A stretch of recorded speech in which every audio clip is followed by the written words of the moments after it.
Como se puede observar, la sal ya está completamente disuelta, así convirtiéndose en una mezcla homogénea. Se coloca a fuego alto y se espera por 3 minutos para que empiece la ebullición.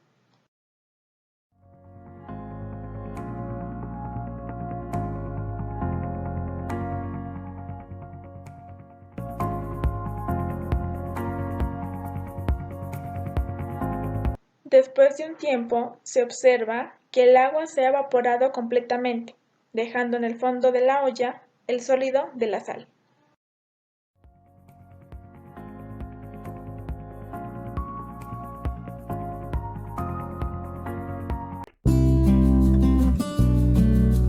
Parece un desierto inmenso o una montaña de nieve, pero es el resultado de la extracción mineral del mar. Lo escuchó bien. Gracias al mar, al viento y al sol, es posible la producción de sal en la salinera más grande del mundo, en Guerrero Negro, mediante la evaporación del agua. Entonces, ustedes traen el agua del mar hasta estos vasos. Efectivamente, Paco, esta es agua de mar. El sol, el viento hacen su trabajo. Nosotros drenamos y obtenemos esta sal después de 2 años. Cristalizada la sal, imponentes camiones la conducen a su limpieza. Se forman auténticas montañas donde comienza el lavado por aspersión para remover impurezas. En el mar es impresionante observar las barcazas que exportan la sal con todo y tráiler a bordo. Mediante la destilación calentamos un líquido de forma que sus componentes más volátiles pasan a la fase de vapor y luego ese vapor se condensará a la fase líquida. El objetivo de la destilación es separar sustancias de acuerdo con sus diferentes volatilidades. Voy a hacer un experimento en el que voy a destilar vino para obtener alcohol etílico o etanol. Aquí tenemos el matraz donde vamos a calentar el líquido, en este caso el vino.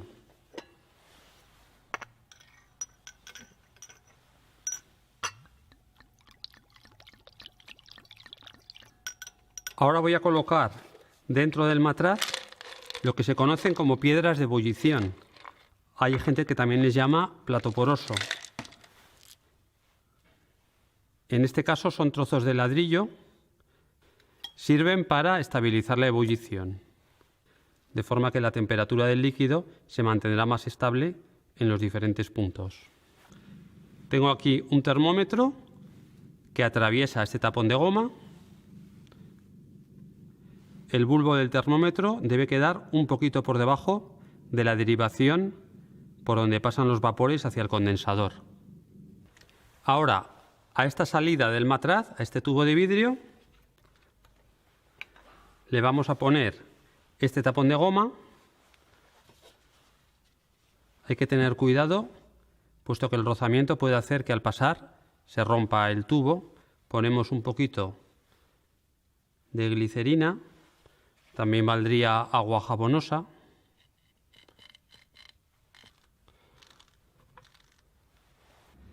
Y aquí tenemos esta pieza fundamental de todo sistema de destilación que se llama condensador.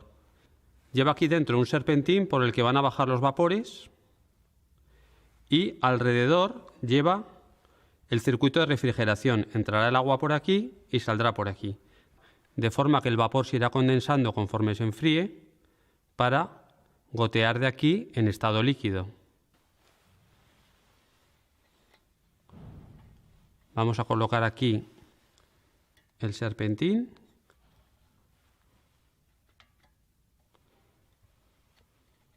Introducimos el tapón por la entrada del condensador. Y aquí al final he puesto este vaso para recoger el producto ya destilado. Voy a conectar ahora aquí la entrada de agua. La entrada de agua siempre será debajo y la salida por arriba. Y aquí voy a conectar la salida. Vamos a calentar el matraz. Observad que como aquí en el estudio no tengo grifo, el agua viene de este botellón, he hecho un sifón, lo tengo sujeto con una pinza para que no salga ahora. Cuando quite la pinza, el agua pasará por el tubo y saldrá por este tubo a otra botella que tengo debajo. Voy a abrir un poco el agua para que esté refrigerado el serpentín.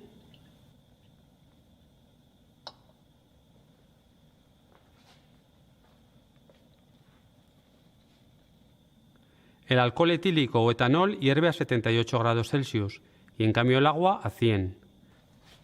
Ahora estamos ya a 78. Ya empieza a hervir el alcohol. Ahora tengo que regular la temperatura para que no suba mucho más de 80 grados Celsius. Bajo un poquito el gas.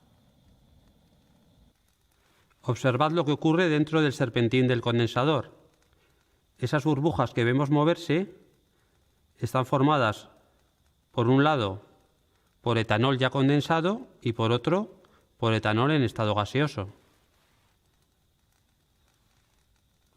La presión las va haciendo avanzar hacia el final del serpentín.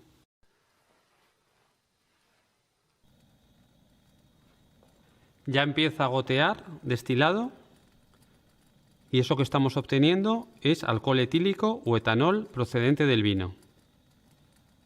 Tenemos que tener cuidado que el vino no alcance los 100 grados Celsius para que así se evapore en mayor medida el etanol y no el agua.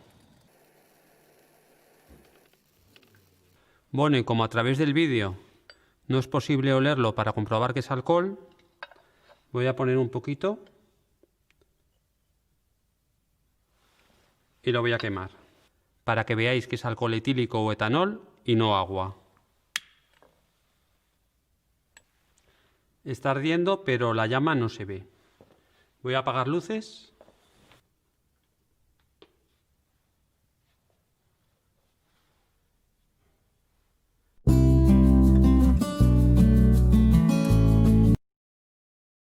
La centrifugación.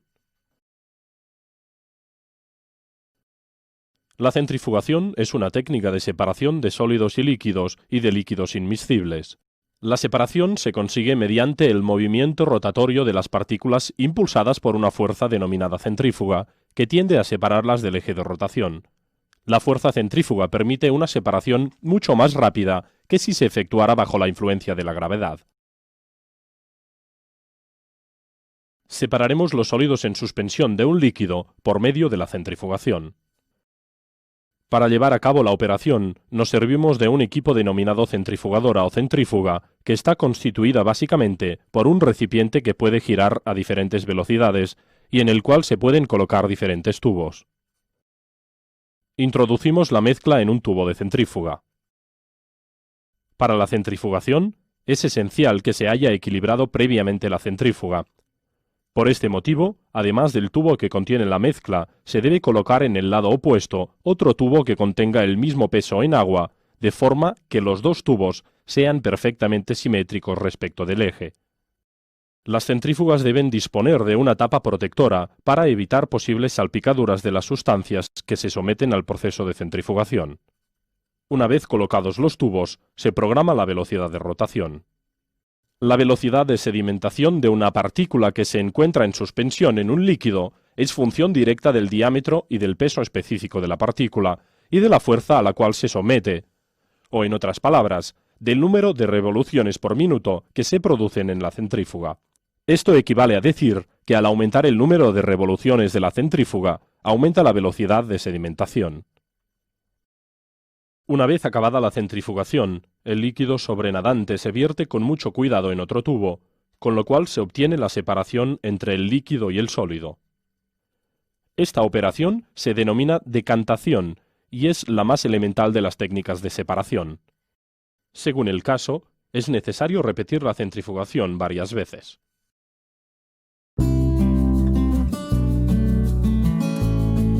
Posterior a la toma de muestra, la sangre se deja en reposo y hasta que nosotros veamos formado el coágulo, ¿sí?, ya podemos meter la sangre a la centrífuga para su proceso de centrifugación. Vamos a proceder a centrifugar las muestras. Abrimos nuestra centrífuga y vamos a colocar los tubos uno frente al otro.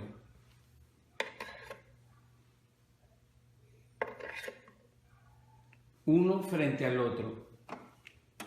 Cerramos nuestra centrífuga y le damos la velocidad. Le vamos a dar 3000 revoluciones por minuto. La sangre se debe de centrifugar entre 2500 y 3500 revoluciones por minuto durante 5 minutos.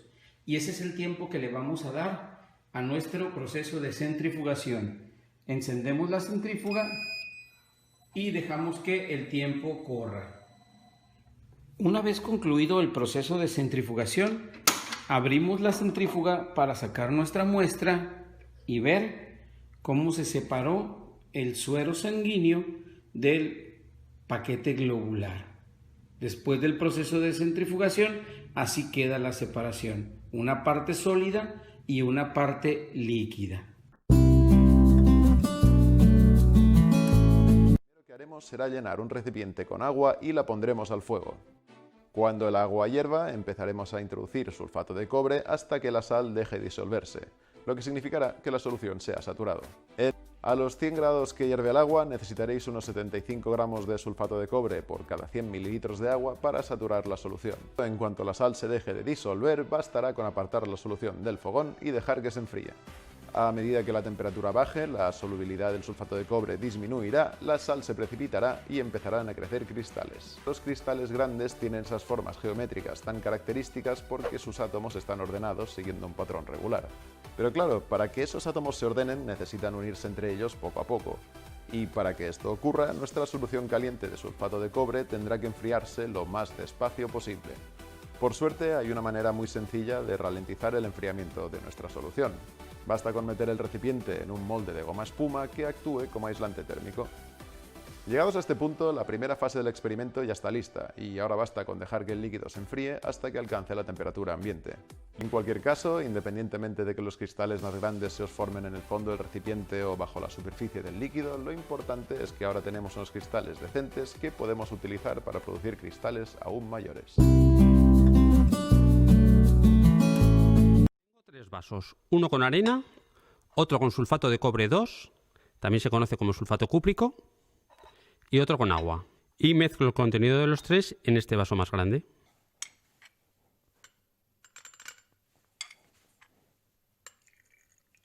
A continuación lo revuelvo bien con esta varilla agitadora de vidrio. Voy a ponerle más agua para asegurarme de que el sulfato de cobre se disuelve.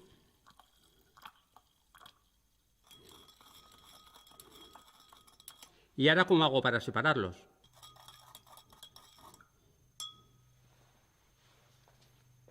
Observad cómo al poco tiempo de dejar de agitar, la arena se decanta al fondo porque no es soluble en agua y su densidad es mayor. A continuación voy a filtrarlo con este soporte al que le coloco este aro. Pongo así el embudo. Debajo ponemos un vaso para recoger el filtrado. Y pongo un papel de filtro en el embudo.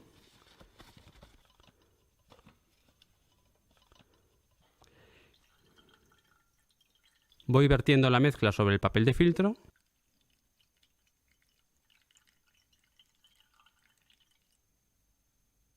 Bien, pues aquí nos encontramos con dos posibilidades. Si la sustancia disuelta es muy cara o queremos recuperarla absolutamente toda, entonces lavaríamos esta arena que ha quedado de aquí y seguiríamos filtrando. En este caso no me interesa separar más, puesto que es muy poquito el sulfato de cobre que queda aquí y no vale la pena.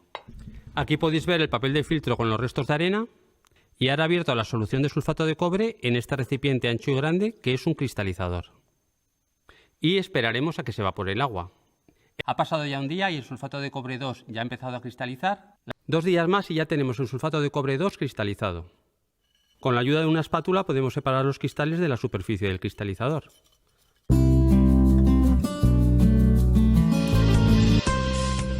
Existen diferentes variedades de azúcar de mesa, como el azúcar blanco, el azúcar refinado y el azúcar cristalizado, pero todos se extraen de la caña de azúcar.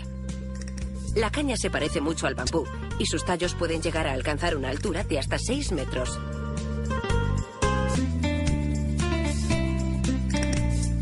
Los trozos de caña más grandes caen sobre una cinta transportadora que los vierte en el contenedor de un tractor que circula paralelo a ella.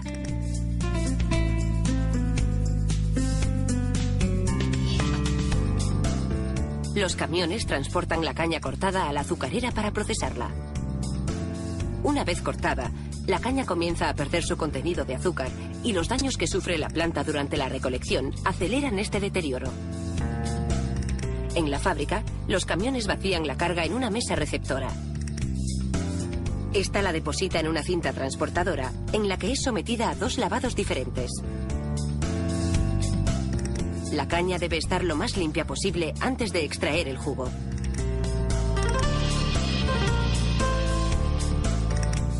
Primero, la estructura dura de la caña es desmenuzada y unos dispositivos giratorios la dejan en pequeños fragmentos. Una cinta la conduce a una serie de molinos en los que se extrae el jugo dulce de la caña triturada.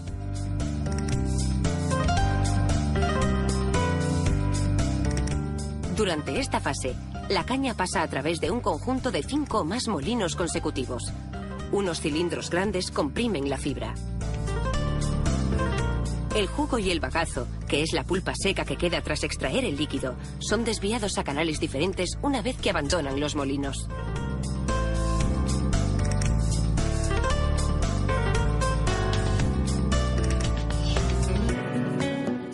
Un operario supervisa la operación en cada uno de ellos. Una cuba recoge el jugo que fluye desde los molinos.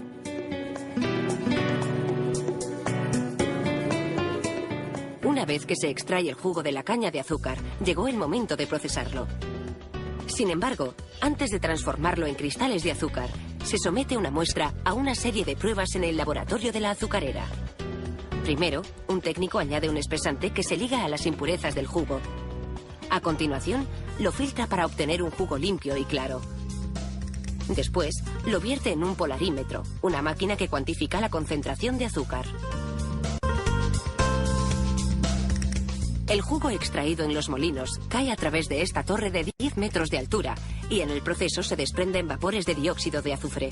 Este proceso, denominado sulfitación, blanquea el jugo. Este fluye a través de un dispositivo que mide el nivel de pH. En otra cuba, se añade cal en polvo al agua para preparar una solución a la que se incorporará el jugo.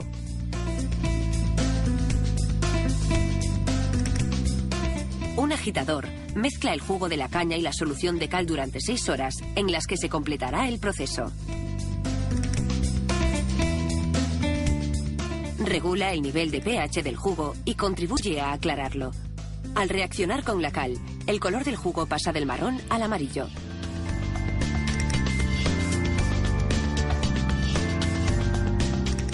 Después, el jugo se introduce en los tanques de aclarado. Se necesitan 2 horas para que el jugo asiente y las impurezas se depositen en la base del tanque. En una muestra del tanque, se ve cómo los residuos caen al fondo, mientras el jugo aclarado queda en la parte superior. A continuación, veremos cómo este jugo se transforma en cristales de azúcar blanco.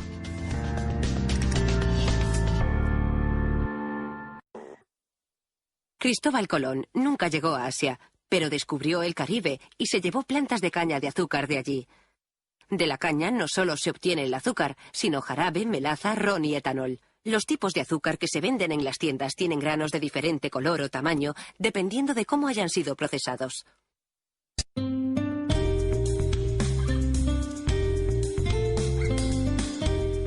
Los operarios filtran el residuo de los tanques de aclarado denominado lodo para extraer el azúcar restante.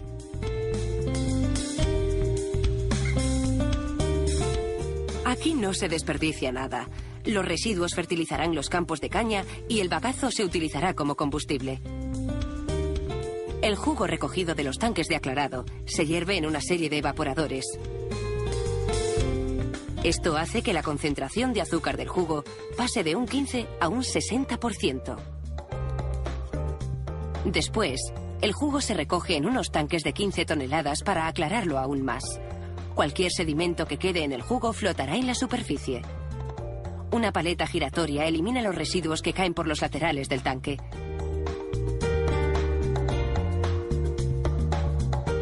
Estos tanques producen un tipo de jarabe que posteriormente será procesado. Los operarios vierten cristales de sacarosa microscópicos suspendidos en alcohol en el jarabe. Esta solución lechosa liga con el azúcar presente en el jarabe y ayuda a extraerlo. A continuación, se hierve todo en unos cocedores al vacío, donde se forman los cristales de azúcar. Mientras el agua del jarabe se evapora, los operarios comprueban con regularidad cómo está cristalizando el azúcar. El objetivo: producir una pasta cristalizada espesa denominada mascuit. El jarabe se introduce en una máquina centrifugadora de alta velocidad para separar los cristales de azúcar. En su interior, el jarabe gira a 1200 revoluciones por minuto. Este proceso lanza la melaza a la sección externa de la máquina, mientras que los cristales permanecen en la cuba interna.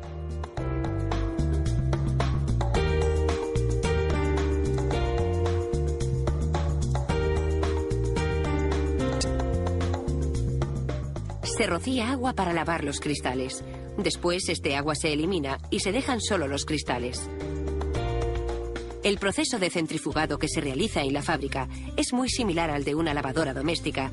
Elimina la humedad del azúcar, igual que una lavadora elimina el agua de lavar la colada.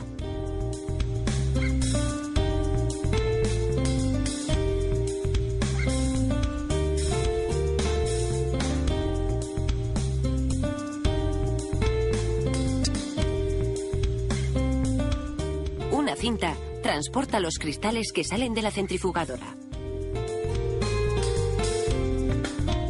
Este molino produce azúcar sin refinar, no blanqueado, de color parecido a la melaza, y azúcar refinado granulado, con menos melaza, que se blanquea en un tono blanco brillante.